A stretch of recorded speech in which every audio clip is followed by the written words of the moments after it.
Rio Almas Vivo foi um projeto que nasceu da importância do Rio Almas e, de certa forma, dele ter uma carga pesada em relação ao fato de que ele era um lugar onde pessoas indígenas e afrodescendentes eram enterrados, porque não existia um cemitério para os escravos na época que vieram para cá, no ciclo curto de ouro que existiu, que fez com que Cavalcante começasse a existir.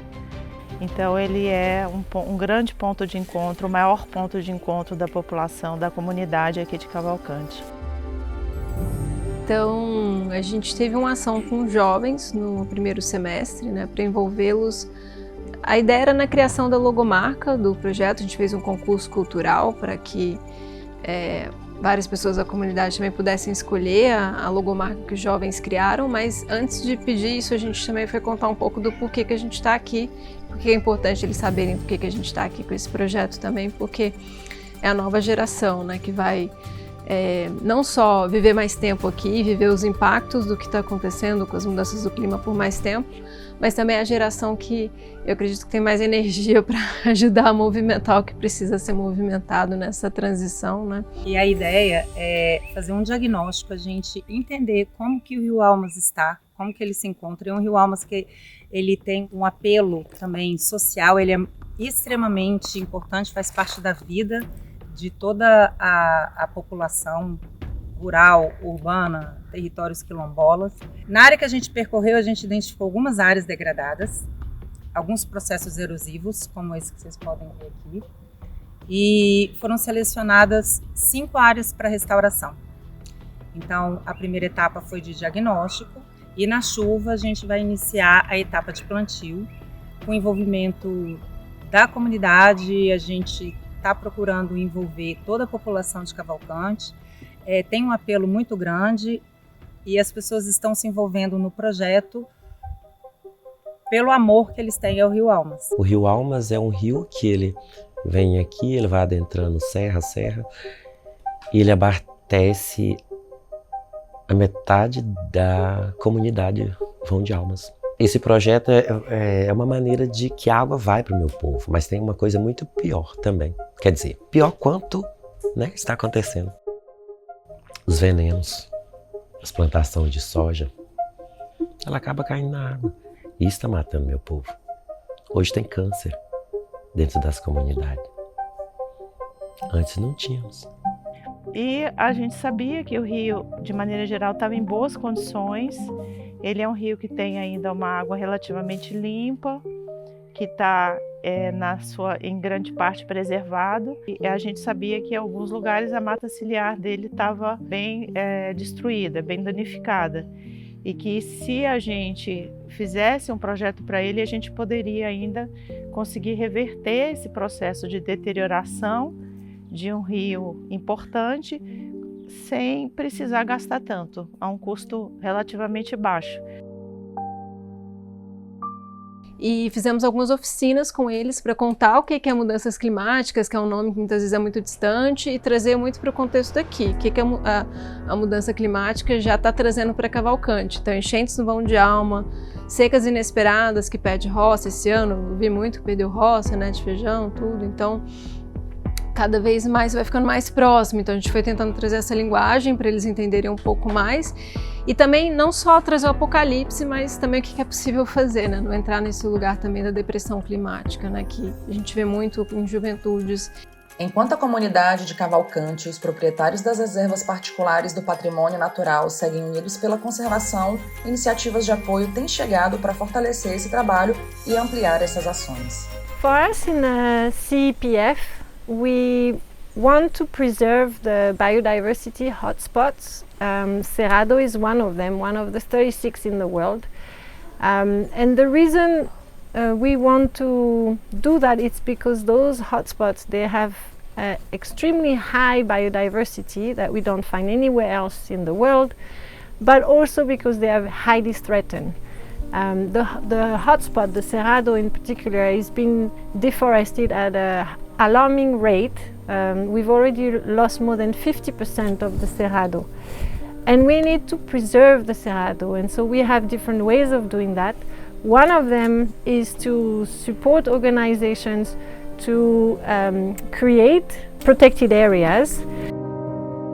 Eu acredito que tem que adentrar mais esses projetos e esses conhecimentos irem para ali, para que as pessoas dali também tenham, né, essa enxergar da maneira que eu enxerguei. É a vida do povo ali. Então a gente sempre sonhou em ter em começar a trabalhar com ele, tendo em vista também relatos das pessoas mais antigas que comentam que tinha muita fauna nesse rio, era muito comum ver todo tipo de mamífero, aqui já na saída da cidade. É um projeto pequeno, mas a gente acha que pode ser o primeiro de muitos passos, então a gente acha que é possível dar continuidade ao projeto e tentar também mudar a cultura da comunidade no sentido de melhorar a convivência, a coexistência com a fauna.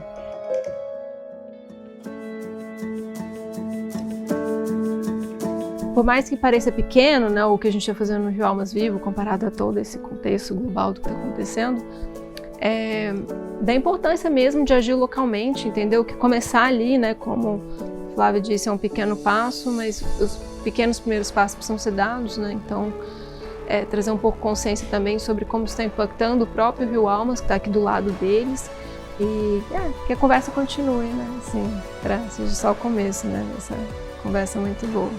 Eu espero que esse movimento a gente consiga dar continuidade para a proteção do Rio Almas e que a gente consiga engajar um número maior e cada vez maior de pessoas. Cuidar da água é apenas uma parte desse desafio. Em Teresina de Goiás, a proteção do cerrado se amplia para a defesa da terra por meio da criação das reservas particulares do patrimônio natural com apoio da Funatura. Ter uma reserva, assim, eu sinto que a gente se torna guardião, né? Aqui tem água, aqui tem cerrado, aqui tem uma fauna imensa e eu me sinto responsável porque isso, pelo menos, fique como está, né? Se eu não conseguir que melhore as condições aqui, que pelo menos nada do que a gente faça crie um problema ou piore as condições que eu já encontrei. Mas a gente tem conseguido melhorar, né? A gente desenvolve aqui esse trabalho de conservação desde 2002, quando a gente começou com a aquisição da propriedade. Desde essa época a gente fez a parceria com a Funatura, fomos parceiros de primeira instância, né, num projeto que apoiava a criação de reservas no entorno do Parque Nacional da Chapada dos Veadeiros. Junto com a Funatura, a gente está criando duas RPPNs de nome Terra Crua 1 e Terra Crua 2. São duas propriedades que eu tenho quase vizinhas, elas não são contíguas, mas elas estão a 1 quilômetro uma da outra, né? Em 2022 eu passei por aqui, por essa região, e fui em Cavalcante. Conheci uma pessoa que me apresentou essa terra. E assim que eu cheguei nela, no pé da serra, foi amor à primeira vista. Eu fiquei apaixonado, meu coração bateu muito forte. E recentemente, na ocasião do anúncio da criação de novas reservas aqui na Chapada, foi feita uma nova provocação para que a gente tentasse estabelecer essa rede, né? E daí então, com o apoio do projeto do CPF, a gente teve início com esses trabalhos de mobilização e eu acredito que é fundamental, né, a gente ter esse apoio para a gente poder fazer a articulação, né? Então todos esses projetos acessam recursos do fundo, os grandes diretamente apoiados pelo CEPF e os pequenos apoiados pelo IEB.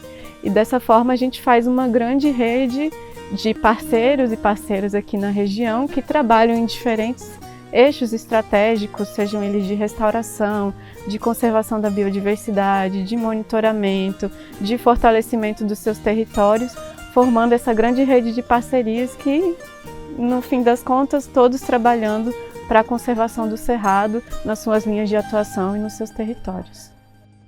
Nessa região aqui, né, nesse lugar que eu tô, A principal ameaça, a gente tem duas grandes ameaças. O fogo é uma grande ameaça aqui no Cerrado, né? A gente passa todo ano por isso.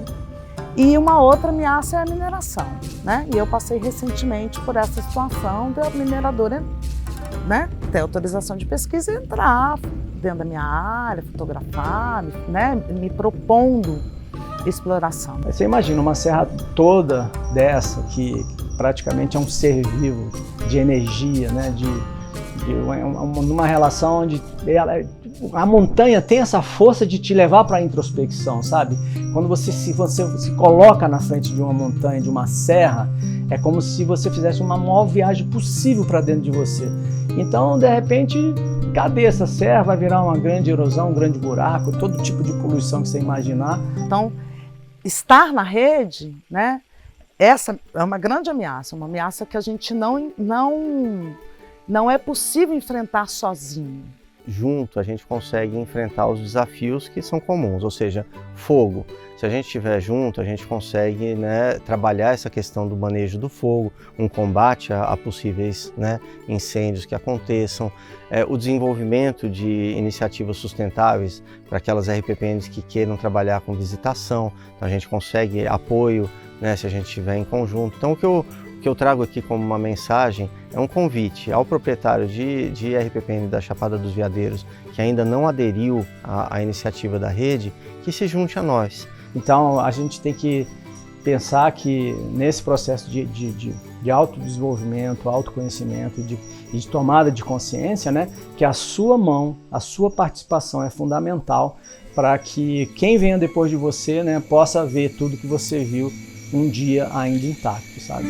Acho que essa seria uma missão e um sonho desse projeto, assim. Eu sinto que eu aqui, com essa reserva, a tarefa é cuidar, né? É como uma mãe mesmo, né? Uma troca, assim, você tem que cuidar. E a gente precisa estar junto e precisa resistir.